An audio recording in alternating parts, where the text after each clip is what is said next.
Daisy friends. How are you doing today? Oh, good. It was a beautiful day out. I hope that you got a chance to get outside. I saw a lot of people as they came by for lunches today and was so happy to wave to you, and I hope you saw some of our chalk drawings.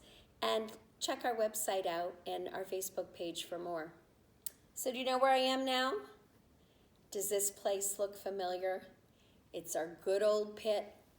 Picture of Westbrook behind us, penguins next to me, Charlotte's Web right here, Wilbur in my lap. Do you remember where we left off? Oh my goodness, let's think back. We left off at chapter 6, Summer Days. Today really felt like a spring day, and summer is next. Let's read about Summer Days with Wilbur. The early summer days on a farm are the happiest and fairest days of the year. Lilacs bloom and make the air sweet and then fade. Apple blossoms come with the lilacs, and the bees visit among the apple trees. The days grow warm and soft. School ends, and children have time to play and to fish for trout in the brooks. Avery often brought a trout home in his pocket, warm and stiff and ready to be fried for supper. Now that school was over, because in Charlotte's Web, this book, it's summertime. School is out for summer. Now that school was over, Fern visited the barn almost every day to sit quietly on her stool. The animals treated her as an equal. The sheep lay calmly at her feet. Around the 1st of July, the workhorses were hitched to the mowing machine, and Mr. Zuckerman climbed into the seat and drove into the field. All morning you could hear the rattle of the machine as it went round and round, while the tall grass fell down behind the cutter bar in long green swatches. So they're cutting the grass to make hay, and that's always done in the hottest days of summer. Next day, if there was no thunder shower, all hands would help rake and pitch and load, and the hay would be hauled to the barn in that high hay wagon with Fern and Avery riding at the top of the load. When I was a kid on the farm and we made hay in those hot days, we baled ours into bales. It wasn't just a big pile of hay. I was the youngest of 5, so I got to drive the tractor, and my brothers and big sister loaded the wagon, but it was a family event.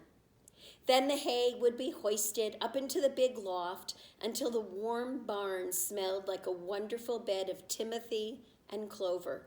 It was fine to jump in and perfect to play hide and seek in, and sometimes Avery would find a little grass snake in the hay, and he would add that to the other things in his pocket. Early summer days are a jubilee time for birds. In the fields, around the house, in the barn, in the woods, in the swamp, everywhere. Love and songs and nests and eggs. From the edge of the woods, the white-throated sparrow, which must come all the way from Boston, called, "Oh, Peabody, Peabody, Peabody." On the apple bough, the phoebe teeters would wag its tail and say, "Phoebe, Phoebe." The song sparrow, who knows how brief and lovely life is, says, "Sweet, sweet, sweet interlude, sweet, sweet, sweet interlude." If you enter the barn, the swallows swoop down from their nests and scold, "Cheeky, cheeky," they say. In early summer, there are plenty of things for a child to eat and drink and suck and chew. Dandelion stems are full of milk, clover heads are loaded with nectar, the Frigidaire, also known as the refrigerator, is full of ice-cold drinks. Everywhere you look is life, everywhere. That little ball of spit on the weed stalk, if you poke it apart, has a green worm inside. And on the underside of the leaf of a potato vine are the bright orange eggs of the potato bug. It was on a day in early summer that the goose eggs hatched. This was an important event in the barn cellar. Fern was there sitting on her stool when it happened. Except for the goose herself, Charlotte was the first to know that the goslings had at last arrived. The goose knew a day in advance that they were coming. She could hear their voices weakly calling from inside the egg. She knew that they were in desperately cramped position within the eggshell and were most anxious to break through and get out. So she sat still and talked less than usual. I am sure, she said, that every one of us here will be gratified to learn that after 4 weeks of unremitting effort and patience on the part of our friend the goose, she now has something to show for it. The goslings have arrived. May I offer my sincere congratulations. So this announcement came from Charlotte. She told the whole barnyard that the baby goslings had arrived. Thank you, thank you, thank you, said the goose, nodding and bowing shamelessly. Thank you, said the gander. Congratulations, shouted Wilbur. How many goslings are there? I can only see one. I can't wait to meet my new friends. How many goslings are there? There are 7, said the goose. Fine, said Charlotte. 7 is a lucky number. It was good management and hard work, said the goose. Luck had nothing to do with it. At this point, Templeton showed his nose from his hiding spot under Wilbur's trough. He glanced at Fern, then he crept cautiously towards the goose, keeping close to the wall. Picture him creeping close to the wall. Everyone watched him, for he was not well liked nor trusted.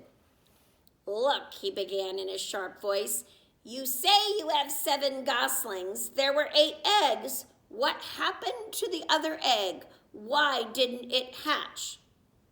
It's a dud, I guess, said the goose. What are you going to do with it? Continued Templeton, his little round beady eyes fixed on the goose. What are you going to do with it? You can have it, replied the goose. Roll it away and add it to that nasty collection of yours.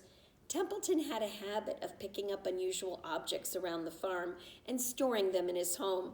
He saved everything. Certainly, said the gander. You may have that egg, but I'll tell you one thing, Templeton. If I ever catch you poking your ugly nose around our goslings, I'll give you the worst pounding a rat ever took. And the gander opened his strong wings and beat the air with them to show his power. He was strong and brave, but the truth is, both the goose and the gander were worried about Templeton, and with good reason. That rat had no morals, no conscience, no scruples, no consideration, no decency, no milk of rodent kindness, no compunctions, no higher feeling, no friendliness, no anything. He would kill a gosling if he could get away with it, and the goose knew that. Everybody knew it. So here's a picture, and I hope that you can see it. And do you see Templeton? He's taking away that dud of an egg. Fern is sitting there and watching, and it looks like the goose and gander are there as well. And they told him that he could take that egg. It didn't look like it was going to hatch. With her broad bill, the goose pushed the unhatched egg out of the nest, and the entire company watched in disgust while the rat rolled it away. Even Wilbur, who could eat almost anything, was appalled. Imagine wanting a junky, old, rotten egg, he muttered. A rat is a rat, said Charlotte. She laughed a tinkling little laugh. But, my friends, if that ancient egg ever breaks, the barn will be untenable. What's that mean? Asked Wilbur. It means nobody will be able to live here on account of the smell. A rotten egg is a regular stink bomb. I won't break it, said Templeton. I know what I'm doing. I handle stuff like this all the time. He disappeared into his tunnel, pushing the goose egg in front of him. He pushed and nudged till he succeeded in rolling it into his lair under the trough. That afternoon, when the wind had died down and the barnyard was quiet and gray, the goose led her 7 goslings off the nest and out into the world. Mr. Zuckerman spied them when he came with Wilbur's supper.